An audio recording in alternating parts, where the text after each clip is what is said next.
নৌকা ধানের শীষ, দুই সাপের একই বিষ। এই কথা বলার সঙ্গে সঙ্গে ধরে জিব্বাটা কেটে কালো কুত্তা দিয়ে খাওয়া দেবেন, না পারে লাল কুত্তা দিয়ে খাওয়াবেন। এই আন্দোলনে সবচেয়ে বেশি গুরুত্বপূর্ণ ভূমিকা পালন করেছেন বিএনপি ভারপ্রাপ্ত চেয়ারম্যান জনাব তারেক রহমান। দেশ যেভাবেই চলুক না কেন, যার দ্বারাই চলুক না কেন, যারাই দেশ পরিচালনা করুক না কেন, সব শেষে এসে দিন শেষে এসে একটা গণতান্ত্রিক পরিবেশ ফিরে আনতে হবে। গণতান্ত্রিকভাবে একটি দল বা রাজনৈতিক দল অংশগ্রহণ করবে, যারা বিজয়ী হবে তারা দেশ পরিচালনা করবে। এখন যে সরকার আছে, সে সরকার সমস্ত রাজনৈতিক দলগুলি যারা আন্দোলনে আমরা ছিলাম তাদের সমর্থনে বর্তমান সরকার আছে। প্রশাসন থেকে শুরু করে সর্বস্তরের সহযোগিতার মধ্যে দিয়ে আমার মাঝে মাঝে মনে হয় যারা ক্ষমতায় আসেন তারা আসলে ভুলে যান যে তারা কিভাবে ক্ষমতায় আসলেন, এবং অনেকে কথা এমনভাবে বলা শুরু করেন যেটা আমাদের শুনতে কষ্ট হয়। কাকে বলবো? আমি আজকে কারো সমালোচনা করার জন্য আসিনি। আমি এসেছি একটা সুন্দর বাংলাদেশ যেন করতে পারি আমরা।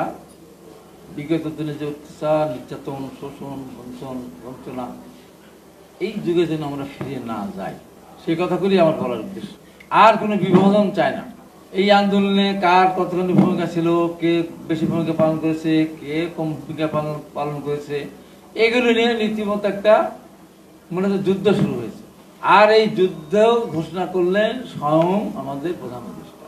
উনি জাতিসংঘে গেলেন বিল ক্লিন্টনের সঙ্গে একটা অনুষ্ঠানে। উনি দুইজন ব্যক্তিকে পরিচয় করে দিয়ে বললেন এরা মাস্টার নাই। কিন্তু কষ্ট লেগেছে, দুঃখ হয়েছে, আহত হয়েছে, হৃদয়ে ক্ষতবিক্ষত হয়েছে। আমি ওই দিনই লাইভে গিয়ে বলেছিলাম সাথে সাথে যে আপনি জাতিসংঘ গিয়ে আমাদের সম্মান অনেকখানে উপরে তুলে ধরেছেন, বাংলাদেশের উপরে তুলে ধরেছেন, এই কথাটা না বললে কি হতো না? এত সম্মান আমরা করলাম, এত সম্মান দেখালাম, এমন একটা কথা বললেন যে বাংলাদেশের মানুষের হৃদয় রক্তক্ষরণ হচ্ছে। অতএব বাংলাদেশে ফিরে এসে আপনাকে ব্যাখ্যা দিতে হবে এই মাস্টার মাইন্ডরা কি কি কাজ করেছে, কয়টা অফিস ছিল, কতজন তার স্টাফ ছিল, কয়টা কম্পিউটার ছিল, কয়টা ফোন ছিল, সারা বাংলাদেশের সাথে কিভাবে সে যোগাযোগ করেছে, কিভাবে ধীরে ধীরে আন্দোলনকে এগিয়ে নিয়ে গিয়েছে। কেন বললাম? উনি একদম রাজনৈতিক দলগুলির কথা স্বীকারই করলেন। দেশনেত্রী বেগম খালেদা জিয়া এত বছর কারাগারে কাটালেন, বিনা কারণে সাজা ভোগ করলেন, বিদেশে যেতে পারলেন না। আমাদের নেতা জনাব তারেক রহমান বিদেশ থেকে দেশে আসতে পারছেন না মিথ্যা মামলা, মিথ্যা সাজার কারণে।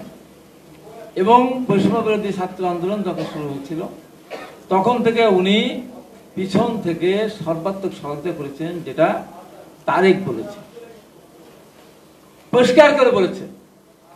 এই আন্দোলনে সবচেয়ে বেশি গুরুত্বপূর্ণ ভূমিকা পালন করেছেন বিএনপি ভারপ্রাপ্ত চেয়ারম্যান জনাব তারেক রহমান।